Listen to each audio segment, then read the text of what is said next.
Hello, my name is Alicia. I am the founder of LevelUp Score, and I'm here today for Smart Credit. I'm one of the partners of Smart Credit, and I'm really excited to interview a very special person, and that is Cassandra Rosa.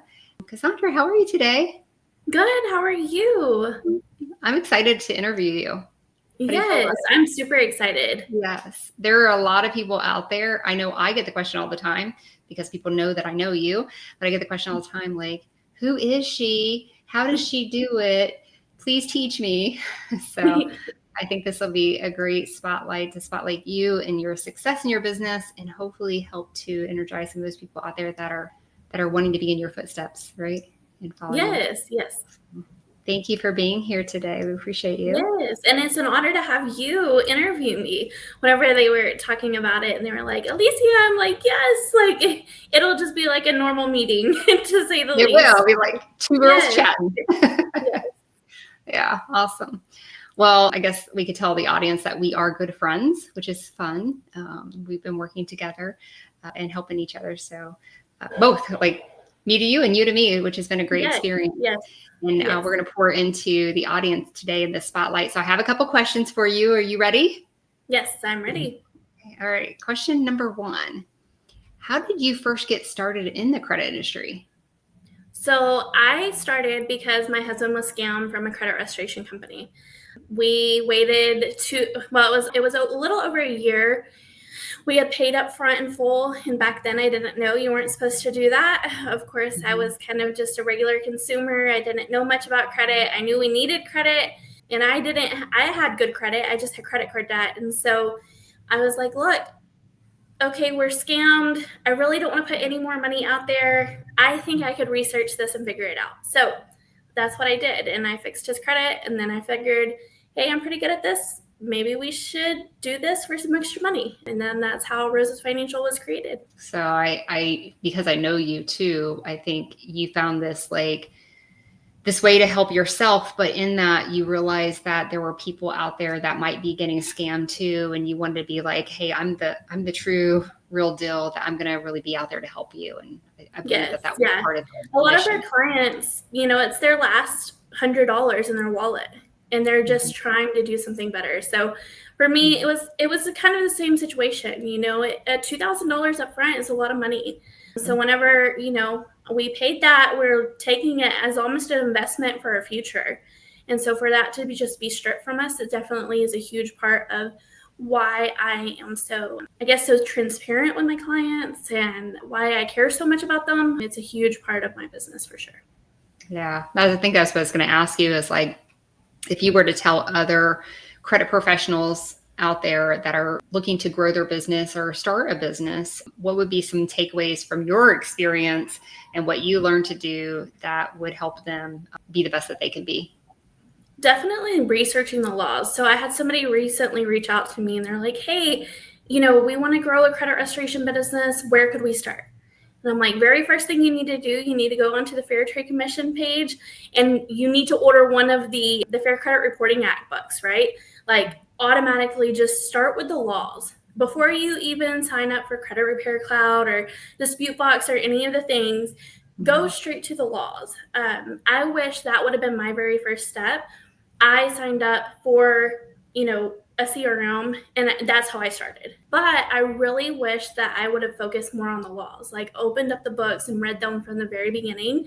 So that way I had a very clear understanding. So whether it's like the Fair Debt Collection Practices Act, right? Or the Fair Credit Reporting Act, the Credit Repair Organization Act, right? There's so many that impact us as credit repair organizations and as consumers that it's super important. So starting there, if you do that, that's a huge game change, right? Because like people on TikTok and YouTube, they don't necessarily know these things. Like, yeah, they may get it from ChatGPT, but do they really know? Probably not. So if you can do that, that's a step ahead of the majority of people in the industry. Wonderful. Thank you for sharing that. What was the first customer experience like? So when you got your very first customer, like I'm talking about the one that paid you dollar bills to help you, what was that experience like? Yeah, so my first 10 were free, and then after that, that's whenever I started charging. So my very first client that was an actual paying client, I was charging $80. I wasn't charging up front to start. They would start 30 days later and then they would pay me. So that person paid me $80 and I was so ecstatic. I was like, I have made it. Little did I know. But that individual was in severe credit card debt. We're talking in the 40,000s. And so she had a spending problem. So then she would have a collection. She would have another collection. She was fixing to have a repossession. So my very, very, very first credit repair client actually reached out to me again this year. And that being said, whenever I very first started, I didn't know half of the stuff that I know now. Right. And that individual, like I told her, like, hey, we really need to get a budget going, but I wasn't very forceful like I am now with my clients, right? Like back then I would think, hey, this is my client. I need to be graceful with I can't just be too much and too blunt. That's out the window now, to say the least. Like when my clients have goals, I'm their accountability partner, so that's how my very first client went. And definitely, now she is a client and we are really focused on that budget, right? But it definitely came around. At the beginning, it wasn't a lot of structure, not necessarily structure, but a lot of education. I was thinking, just dispute, right? And it wasn't necessarily like a lot of that credit building and education, but that definitely has evolved over time. Yeah, I think I can say the same thing for myself. When I first got my start, it was about disputing, and I didn't listen a lot to what the client actually needed from me, and found later as I continued my career, just like you, is listening. You listen to that client who obviously had spending problems. So we have to solve that to solve the underlying problems. Yes. Yeah. So yes. It's a testament to you that she went with you and later came back. Right. So she obviously had a good experience with you from the beginning, which is great to hear. Yeah.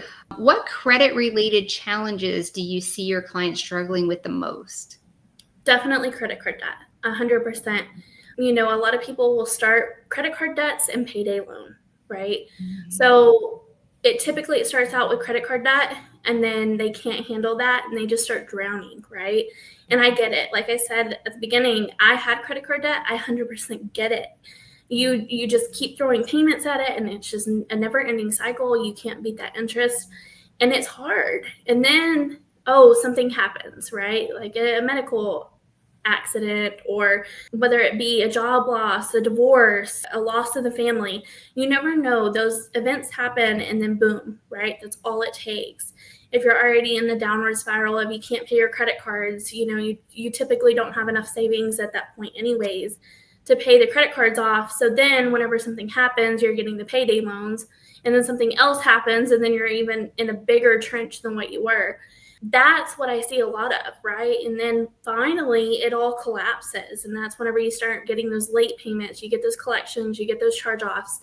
And that's what I've been seeing a lot of, especially right now. So in 2025, I've seen more foreclosures and short sales than I have in the past 4 years of being in business. Even during COVID, I don't think a financial aspect was as bad as what we currently are in, just from inflation and, still people losing their jobs on a regular basis. I feel like I have more people losing their jobs now than when COVID actually happened.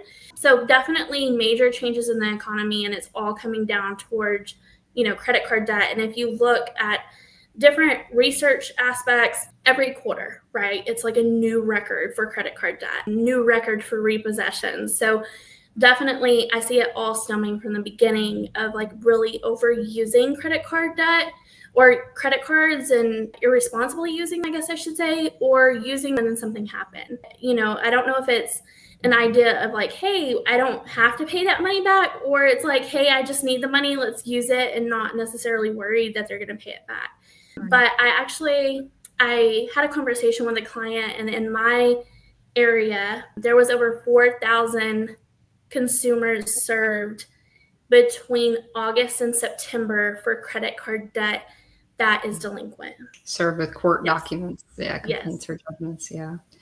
And I know, because I know you, and we've talked about this whole subject before, one of the things that impresses me about you is that you listen to what your clients are. So you just talked about what your clients are struggling with. And, I know for me, I might have a different audience because I have a different niche than you. So maybe my audience doesn't have the same struggles that you are. your audience does, but your audience has those struggles. And the one thing that I learned from you that really impressed me about you is that you went to solve the problem with the struggle. You always seek to find the information to help them solve the problem. And I know you have a great resource that you use if people can get in touch with you before it goes down all the way downhill, that you can help them get over that credit card pain. Yeah. Yes. Yeah. So a lot of people use debt relief, right? It's advertised so easily, right? Whether it be on TV or even on TikTok, right? Or Facebook. I mean, it's everywhere. As soon as you start looking up like personal loans and stuff and consolidation loans. And what's bad is a lot of the times once you're so far in credit card debt, it's too late. You can't get a personal loan to consolidate that debt because your credit score is so low, right? So 80% of people, if your credit utilization is 80% or higher, there is a 95% chance that your credit score is going to be 585 or below. So you can't get a personal loan at that point. So a lot of people go to debt relief because that's what is plastered everywhere. And there's several different companies, but that requires going into a late payment status, going into a collection, going into a charge-off. And so it ruins your credit in the process. And some people are like, oh yeah, well, at least I'm not having to deal with all this credit card debt, right? Mm-hmm. But there's so much more. Like there's fees, there's all kinds of extra interest and everything else added, and the chance of being sued. Some relief companies actually have attorneys, some of them don't. Like you never know until you know, right? So I did the research and I found the company American Consumer Credit Counseling. So we've discussed it before. We got to meet Mike in California at the Smart Credit Convention. Yeah. So that was it was so exciting. And now we're like in touch all the time. And so they are a really beneficial resource because it reduces the interest rate and your account does not have to have late payments. It doesn't have to have collections or charge-offs. So it saves you monthly and it saves you so much money over the term of the loan. So with their program, they do close the credit cards, but it's not like debt relief. So it's not going into a negative status. And then I just tell my clients, keep your oldest credit card open so that way you keep your credit history and then you can use that extra money you're saving from the program and you can do the snowball method in order to pay that oldest credit card off. Yeah. Yeah. I mean, I think it's a fabulous resource that you're able to provide, but that goes to, again, you found the struggle for your clients and you went out to find the solutions. And there's a lot of, like you said, you can go out and there's a lot of solutions out there. Yes. You have to also check those and you vet those for yourself of what you think is best for your clients. And you've done that homework. And that just shows your professionalism in this field, is that you really do care and you want to make sure that you're sitting into the right place that's going to really help them. So, yes. All right. Next question. What were some of the biggest challenges you faced early on in your business? Definitely automations, I would say. I'm a credit expert, not an automation expert.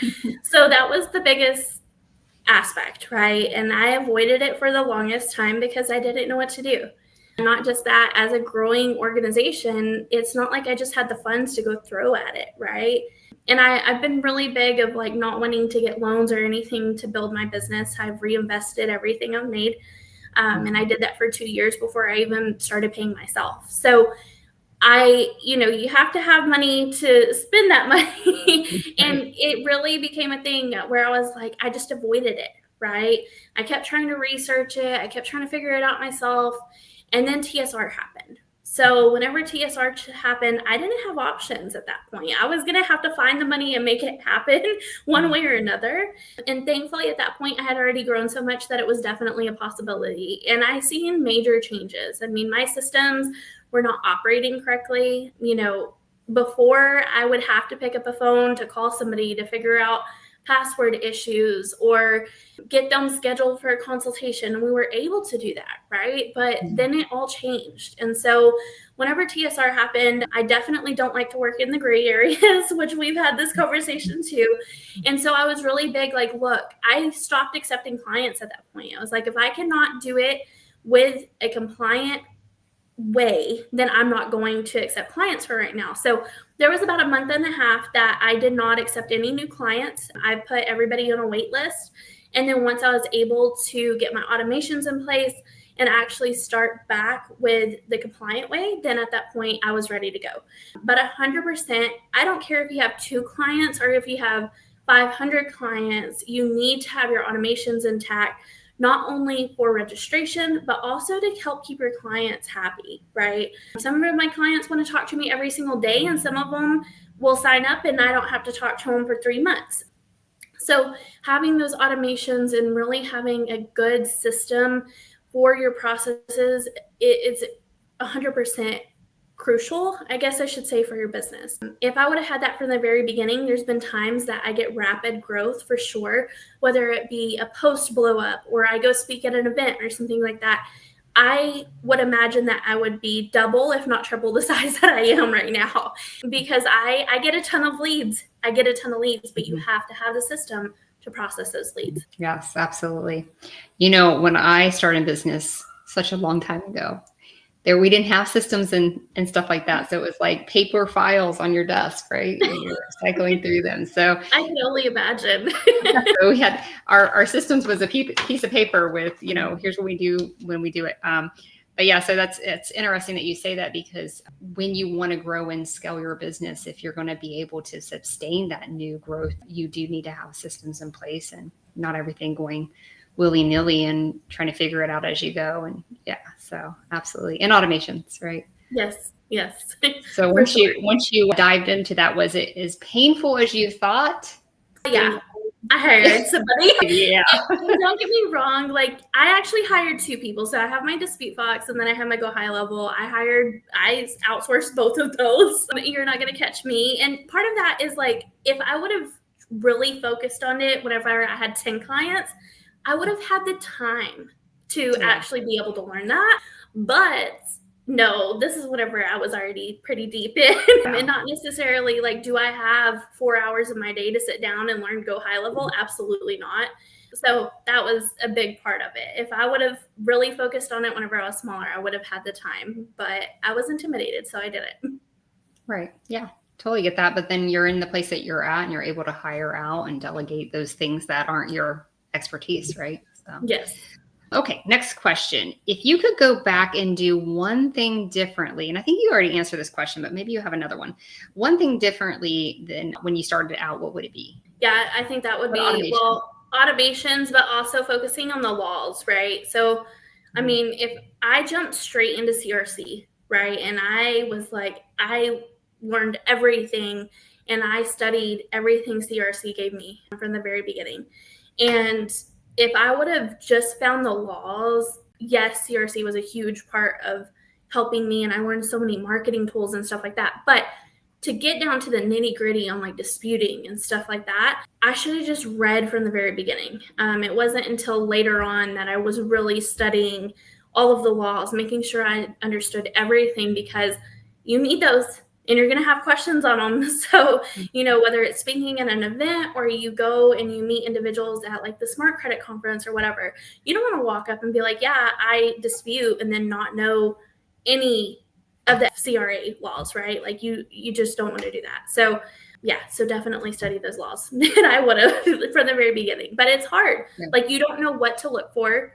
And it's not necessarily transparent. If you even search now that I know what I'm talking about, if I try to find books or whatever the case may be, it's very hard to it's not right there, right? It's not like there's a whole packet that says, here's all the information you need for a credit repair organization. So there's a lot of research that I've learned over time that I didn't have right off the bat, for sure. Is there a place that if we have a listener today that's like, oh, you know what, I'm listening to Cassandra, I think she's right, I need to know the laws. Is there a starting place that they could go to help them? Yeah, so I like the Consumer Financial Protection Bureau website, to be honest with you. That's a huge one. Of course, the Fair Trade Commission, a lot of their websites have a lot of consumer education, right? Yeah. And that consumer education is there because it's supposed to help educate them on what their rights are. And we can use that to our advantage as a credit expert because we need to know what the consumer knowledge is anyways, right? So I definitely recommend those. And then, of course, the communities on Facebook. So there's so many different communities on Facebook, whether it be the Credit Repair Cloud community, the Smart Credit community, right? Like Smart Credit has their own community and people will go ask questions all the time. Those are huge free resources, right? That you don't have to pay for, you can just join. Now, of course, like with the smart credit partners and things like that, yeah, it's great to be a partner, but I think there's even people that have added because they're interested in being a partner and they want to be able to start their own business and they use that to help grow their business. But definitely resources on Facebook, you have to be a little bit careful with those because there is some false information, but for the majority of the part, there's really good people in there that if somebody doesn't know, there might be somebody that will correct them if it's not correct. So yeah. I mean, even today on the way to Dallas, there was a couple of different posts that I was reading and was like, look, you know, this person was saying one thing about the Fair Trade Commission and the telemarketing sales rule, and there was an attorney right there that was battling them in the comment section. But that's really good knowledge and information to say, hey, I didn't have to just go pay this attorney $5,000 at least, if not more, whenever they're right there. And those people are so open, and that's the biggest thing. Like, just like whenever I met you, right? Like, it's a huge part of the community as long as you just reach out and ask for that help. Yeah, and I think that's great. And Smart Credit having their own community, like you said, there's a lot of people that are partners with Smart Credit, professionals that have been in the business for a long time. You can ask a question and you're going to get an answer, and you don't have to go and research a ton to get the answer. It's really great. And plus the educational resources they provide, like you, my dear, today, yes, helping us with understanding how you got started. So I have this list of questions. There's a couple questions that are coming to mind that I just want to talk about because I know it's a question that I get when people see you and want to know who you are. So if you don't mind, I'd like to go off script a little bit. The question is, you have a couple hundred, and you can say your number if you want to, but you got a couple hundred consumers that are working with you in your organization right now. And I think one of the questions that I get a lot from credit repair organizations, either starting or they're trying to grow, is they're like, how did Cassandra do it? Do you mind sharing a little bit about how you were able to do that? Maybe some tips that you did? Yeah. So I'm trying to break 400 clients. I never thought I would be there. I'm definitely not the smallest company, and I know for a fact I'm not the biggest, but I feel like I'm great. And 400, almost 400 people is a lot of people whenever you think about it. But a biggest part of it is mine has been organic marketing. I've paid $7.99 for ads. I have never done Google ads. I have never done TikTok ads. So I started on Facebook. Whenever I first started, I had roughly like 200 to 300 friends on Facebook, definitely no followers. And I primarily used it for personal information, right? So then I kind of switched it. So very first, I, of course, turned my profile to a professional profile. I do have my business profile as well, but my biggest insights and engagements come from my personal professional profile, right? So that has been how I've grown, right? Networking, going to Chamber of Commerce events, going to like the Lubbock Association of Realtors is where I go a lot. So there's a lot of different events that we engage with as far as that. I just spoke at a conference for uplifting and inspiring women, right? It wasn't anything to do with finances, nothing to do with business. I literally just went and told my story. And the amount of people who messaged me after that convention, it was insane. Not just people who wanted help, but invitations to go speak elsewhere. I now have like an invitation to go hold a CE class, right? For continuing education for realtors. I was like, oh my gosh, that's so exciting. So there's so many different things that you can do creative wise that's not going to cost you a lot of money. And having those regular posts, right? ChatGPT, use it. It can be your best friend. You have to be smart with it, but of course it's a free tool that's really beneficial. So yeah, so Facebook, 100%, Instagram, TikTok, and now my biggest one, it's definitely a secret, I haven't really been talking about it, is Snapchat. Snapchat has been blowing up. I can't tell you how many clients I've gotten off of Snapchat by using the public profile. So I used to have Snapchat only for friends and family. It was like a place where I could post like what I was doing and if I was getting wild or not wild. But now 100% anywhere from 3,000 to 5,000 views a day is what my Snapchat gets right now. Wow. I think you dropped a bomb that no one would have expected, right? I don't think I've heard anyone say that. So whenever we went to DC, I literally was getting people on my Snapchat from DC, and I'm like, I choose not to do business really outside of like Texas, Oklahoma, New Mexico, Louisiana. Like those are my sweet spot. And I have chose not to really expand just because of all the laws and bonds and everything. So I'm happy with where I'm at right now. So with those clients, I've referred them out because I choose not to do business there. But that, I mean, it was super cool. Like I was just posting that I was at an event, and here people were on my Snapchat messaging me for credit help. So yes, I mean, super cool option. Very cool. So I think you gave some really good bombs there for people who are trying to grow their business, just getting started. You know, and I'm just going to kind of recap those because I think they're so powerful, because it's a question I get all the time. And I'm sure you've had people ask you that question. Actually, I've seen people ask you that question. So I've been there. But so I'm just going to just kind of throw them back out there. Facebook, having that professional profile, not necessarily your business profile. I have to agree with you 100%. I get more traffic on my personal, which now is starting to go on the business. But it definitely started on the personal profile.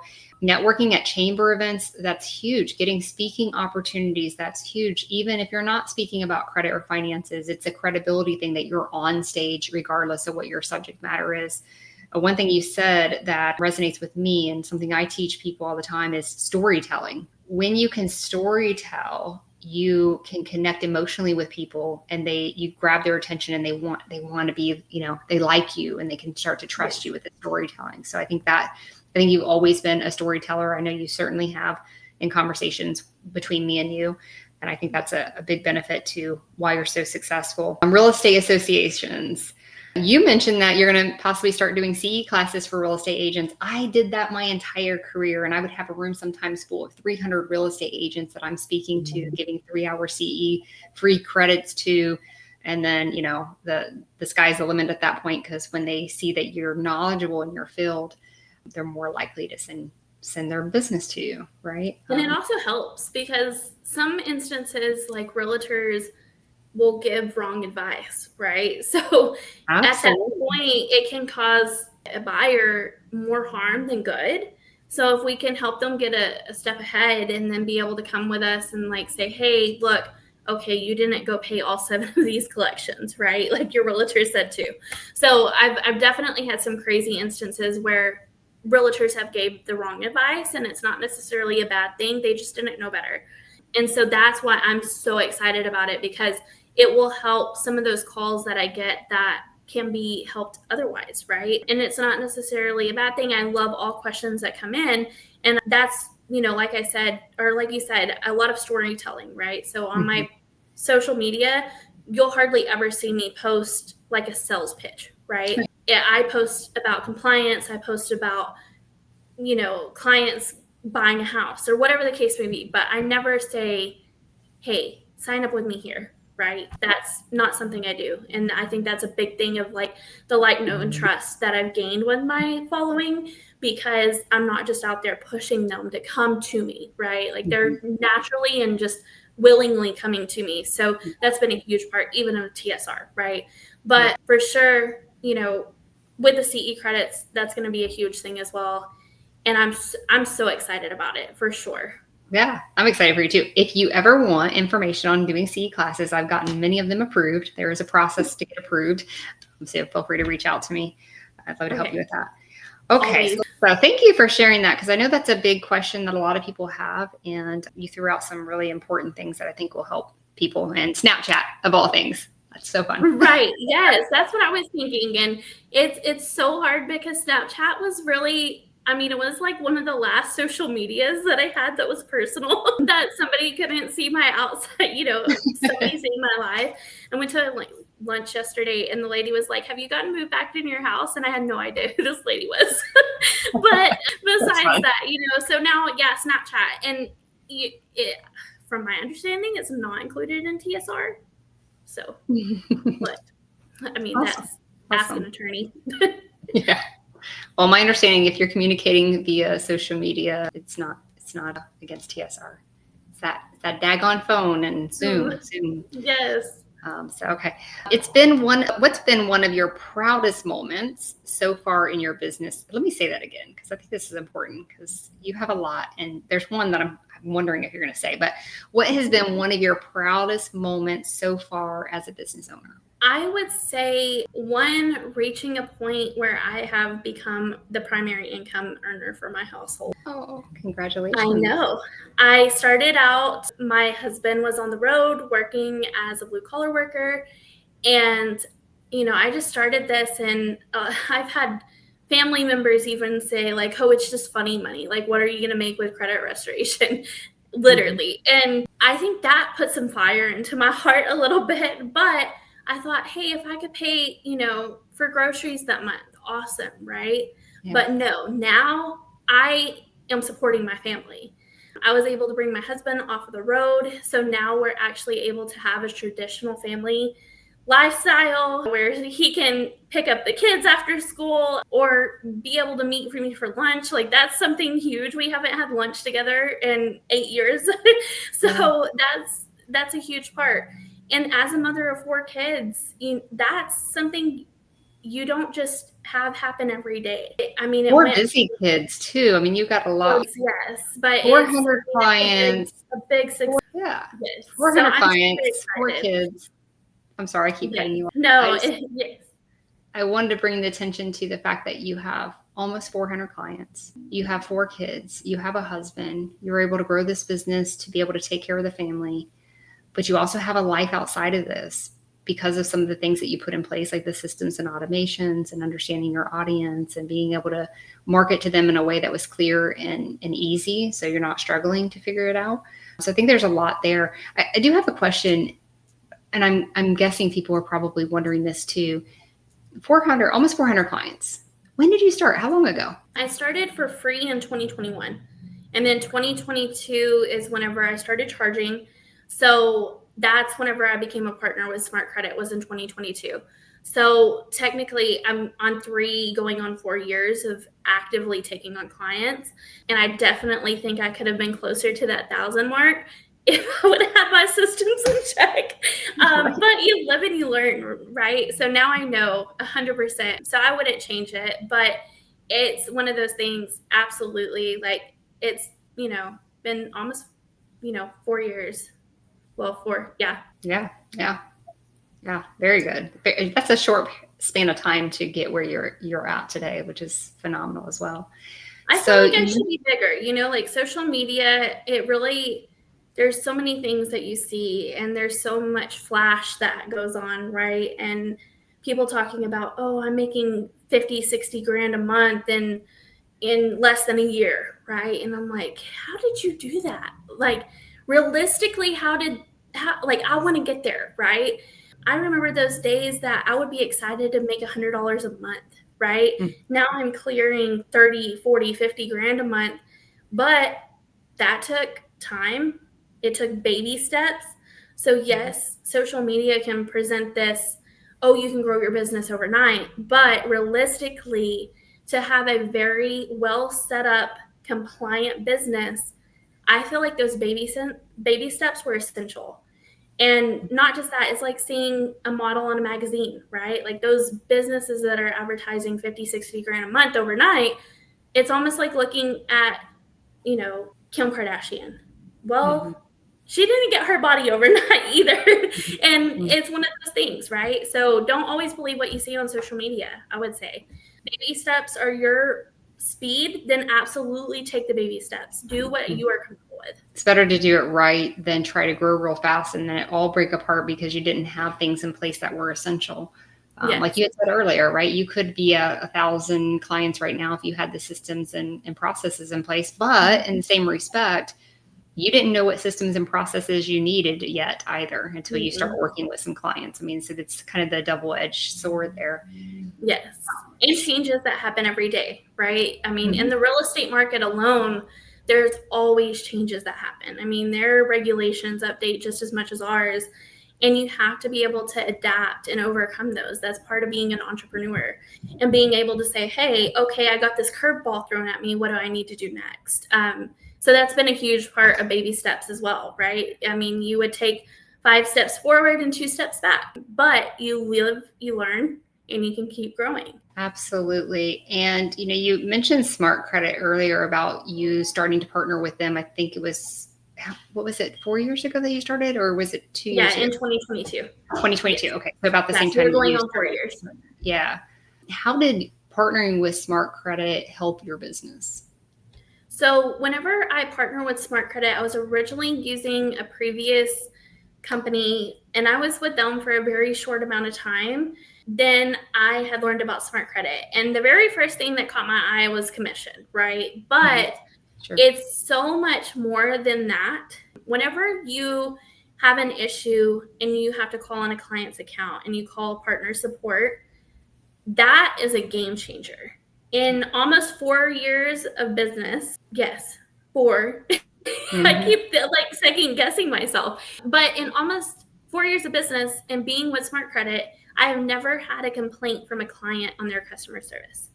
And you have to be able to rely on that, because that's a third party that's representing your brand, right? Absolutely. If their customer service sucks, then it's going to fall back on you. And so I have never had a client, and there's issues that happen, whether they call for a refund, right? Or if they were charged wrong, or whatever the case may be. If they call Smart Credit, I've never had a complaint ever. And I can say that with 100% accuracy. So yeah, yes. I can say the same thing. Yeah, it was a game changer for me when I started partnering with Smart Credit as well. So yes. And you spoke about commissions, because let's be real, people want to know. And I think Smart Credit does pay the highest commissions, but again, it's more than that, right? So you do get awarded for your effort and your loyalty to Smart Credit, but Smart Credit's customer service is great, and it really does feel like family. And I liked how the Smart Credit conference this time was called Family Reunion. I know I can walk up to many people. I can walk into Consumer Direct's office, and it's like I'm around all the people, that I love. And it's very much like a family atmosphere. And they're all willing to help you grow your business, which is nice. Yes. And I mean, even like with you, Dustin, Shonda, right? You guys are some of the biggest heavy hitters in the credit repair industry. Compliant heavy hitters, I guess I should say. And that is huge alone, right? Like, you can be surrounded with people who make millions a year, but are those relations good relations, or are they bad relations? Like, I don't care if you make $2 million a year, right? If you're not doing it the same way and the visions don't align with how I operate my company, it's not going to be beneficial. Right. So that's been the biggest thing for me, is a lot of the Smart Credit partners that I have met and that I became friends and family with are the same kind of ethics and values that I have with my company. All stemming from that original, hey, we were scammed, right? So that's a huge thing for sure, is not just, the commissions are great, right? Like 100%, don't get me wrong. But I mean, even, their studio, right? Whenever we get to see that, whenever we were in California, that's huge. There was just so much more than just having a partnership and accessing credit report. Yeah. There's a lot of features that I found for my clients that have been really beneficial, and I think you probably have too, in their product itself. All right, next question. We're almost done. I can pick your brain and see if we can get some gold nuggets out of there for everybody. So what advice would you give someone just starting in the industry? And actually, I've already asked that question, so I'm going to rephrase that. What advice would you give someone who maybe they've gotten the business, they started growing it, maybe they have their systems and automations in place, but now they're in a situation where they're unclear about how to speak to their audience to really start to capitalize and grow their business? They're kind of like, maybe they got their 25, 50 clients and they're stuck there. They can't seem to grow from there. Is there some strategies that you might suggest to them? Yeah. So you have to constantly, like, that goes with the entrepreneurship change, right? Like, you have to constantly be evaluating. You have to be ready for those curveballs. So personally, for my business, one of the biggest things is I am really good at getting people approved for homes. Like, I can do first time home buyers, even second time home buyers, right after they got divorced. Like, that was my niche. That's whenever I really started blowing up, was whenever I could just get people approved left and right. But the biggest thing is happening is a lot of people can't afford the interest rates right now. So there's been a shift in my market to where people are not necessarily caring about purchasing homes anymore. And what they're caring about is like purchasing cars, or, okay, we want to purchase a home, but like within the next 2 to 3 years.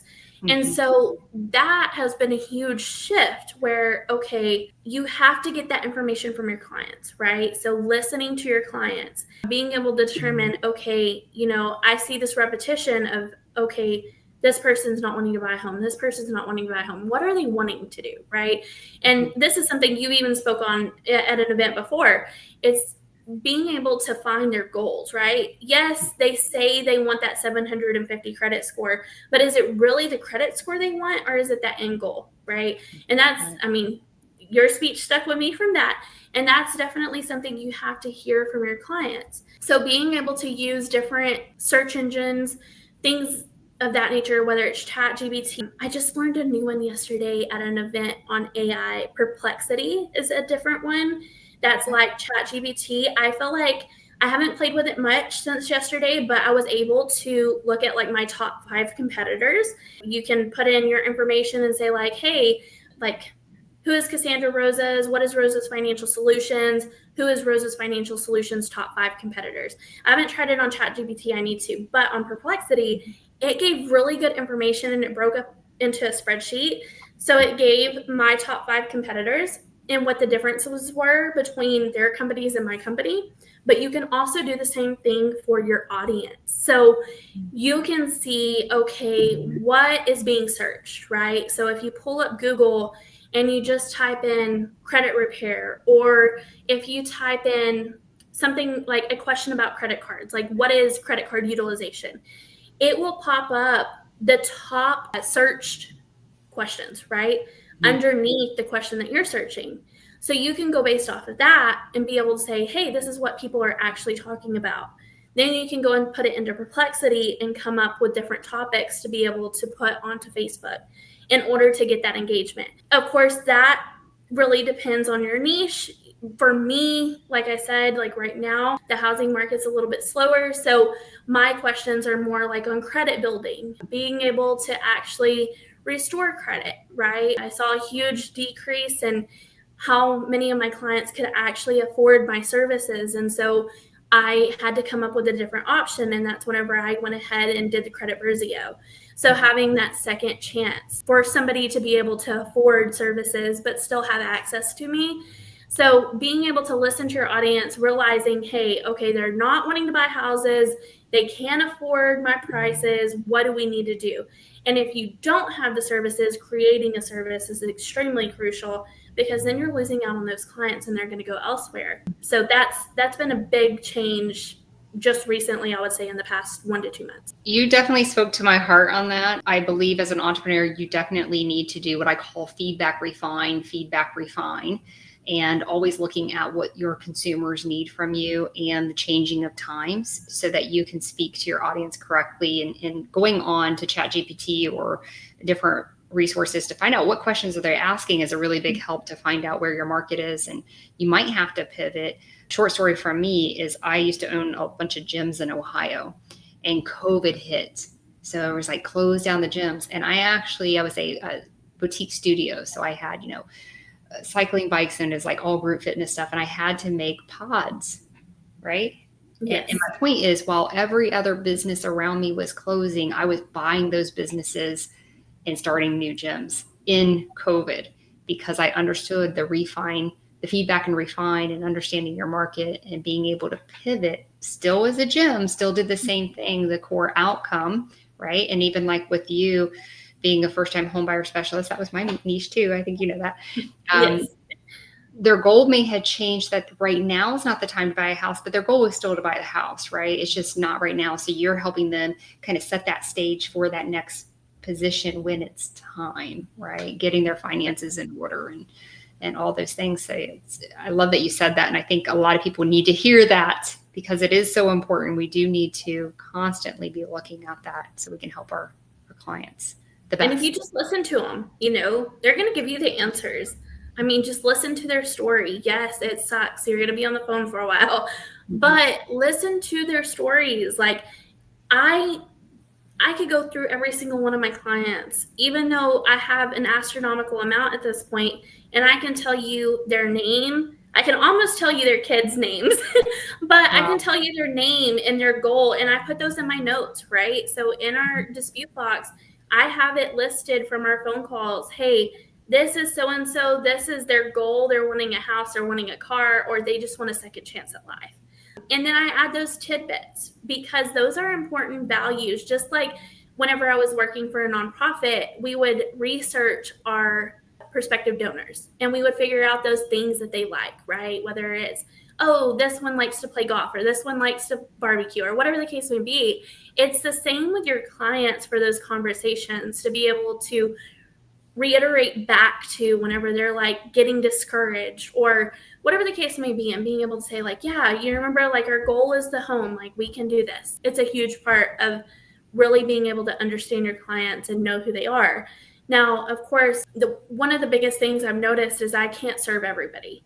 There's over 75 million people that have errors on their credit report, and there's only reputable, from what the research I've seen, is about 1,500 reputable credit repair organizations in America. There's not near enough of us to handle 75 million people. And it's okay to not be able to serve every single client, right? You're going to have your people, and the other ones, they're going to find theirs, right? So not every client is meant to be for you. And that's something that you have to be okay with. Yeah, I like that. Actually, by being okay with that and you narrow your niche, you actually attract more people and the right people who you can help, seriously help, opposed to just, I do credit repair for everybody. So I really like that. Yes. Okay. How do you stay motivated and inspired as an entrepreneur? I know it's lonely sometimes, and I know it's a lot of work. And so how do you stay motivated and inspired? I would say definitely being able to have partnerships like you, like Dustin, right? I have Megan, I have Vivian. I have a bunch of people that are close to my credit heart, right? So my credit family and my credit heart, because it's hard, right? I don't think people understand, like, we are making financial decisions for these people at some point. And it can make huge changes or not, depending on the situation. And that's difficult. And like I mentioned, some of these clients, it's the last $100 in their wallet, and they're just wanting to make that investment to better themselves. And it's like, okay, you have to be able to handle that pressure. And trust me, there's sometimes during the week I will just want to quit so bad.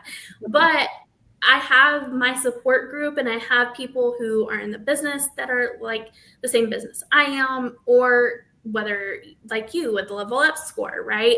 You still know. And being able to have that experience, it's not like I could go talk to my brother that builds houses and he'll understand the complications that we have to go through, whether it's the regulations or, you know, the complex clients that want to talk to you every day, and not understand, hey, the credit report doesn't update every single day. Like Jefferson Capital is going to update in 2 weeks. Like they said, they're going to update in 2 weeks.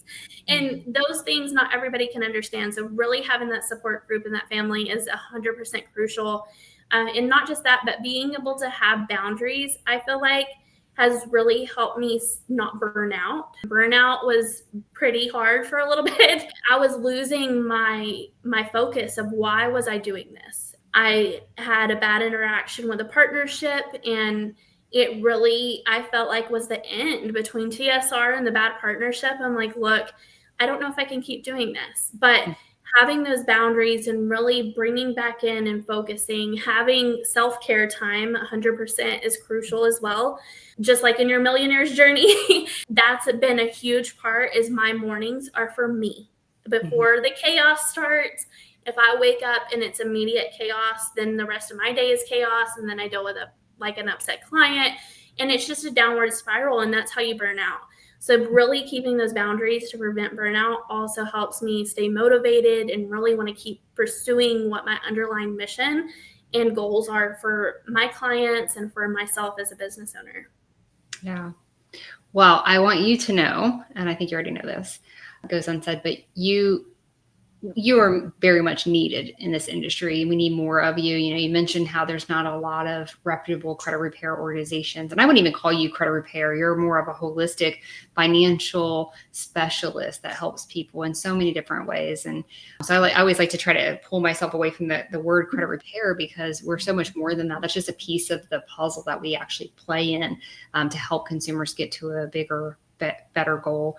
So we need more of you out there in the world. I think you'd agree with that.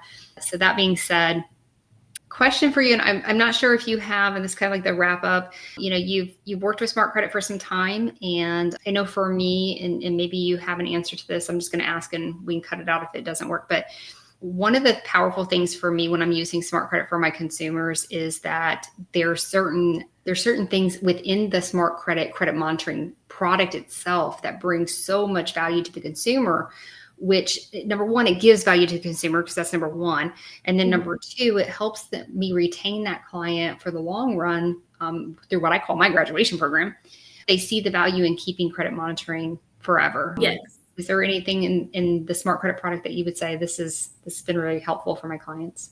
Yeah. So like what you were saying with the graduation program, I kind of do the same thing. I don't charge for credit building after they're done with restoration, which I'm really good at building while we're restoring anyways. But there's some clients that come to me because they just want to build their credit. Like say they're stuck at 650s and they want to reach 750s. They have no negative items. They just need those strategies to get to the next level. I don't charge for that. I just require a Smart Credit subscription.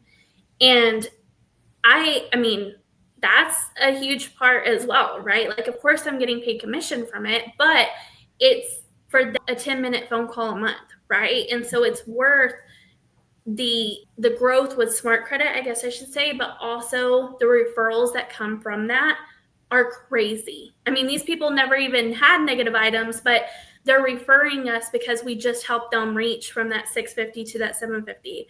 And they never had to really pay besides for Smart Credit. So with Smart Credit, the biggest tool that I use all the time is Score Boost, 100%.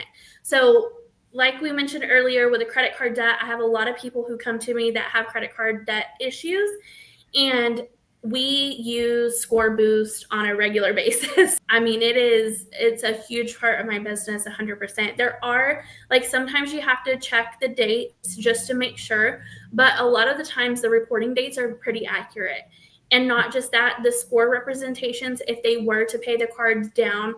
So Score Boost, for those that don't know, it shows you their total utilization, and if they paid down so much money, where should they pay that money to for like each card, which card is going to be the most beneficial if they paid off this amount. So it really helps you have a strategic pay down method to, one, pay down your credit cards, but two, get that credit score increase while you're paying down credit cards, which is really, really important, of course, when we're building credit scores. So sometimes it's as simple as that. Like, they aren't paying by their statement close date, and I go and look at it and we can determine that, and boom, it's a fix like that, and they're up, 80, 90 points just from Score Boost. So that's my like holy grail of Smart Credit. Yes. There's a lot of benefits. And if those of you who don't know or haven't dived in, I do encourage you, maybe even getting your own Smart credit monitoring profile, because there's like Money Manager in there. Obviously, we got Privacy Manager. We have the $1 million insurance policy. But there's a lot of things in Smart Credit that if you understand it, you can talk to your clients about it, and then they actually it becomes like glue. And then, at the top of your Smart Credit, if you're a co-brand partner, it says Smart Credit, and then it has your logo. So the longer people are on your Smart Credit platform, utilizing those products and resources in there, the more that they see your name. And then if the problem does happen, they're reaching back out to you. Or if they're sitting out on Thanksgiving dinner, that's my top time for credit repair, as funny as that might be, because everyone's sitting around their Thanksgiving dinner and having discussions about finances, and they go, oh, you should call Alicia, right? And I'm sure you probably have the same thing, but staying front and center with. Well, Cassandra, we are so happy to have you on the Smart Credit Spotlight. I am so honored to be chosen to be the one to interview you. And I just want to thank you for being here. Thank you for sharing such amazing stuff with the audience that could really help them. We need more of you.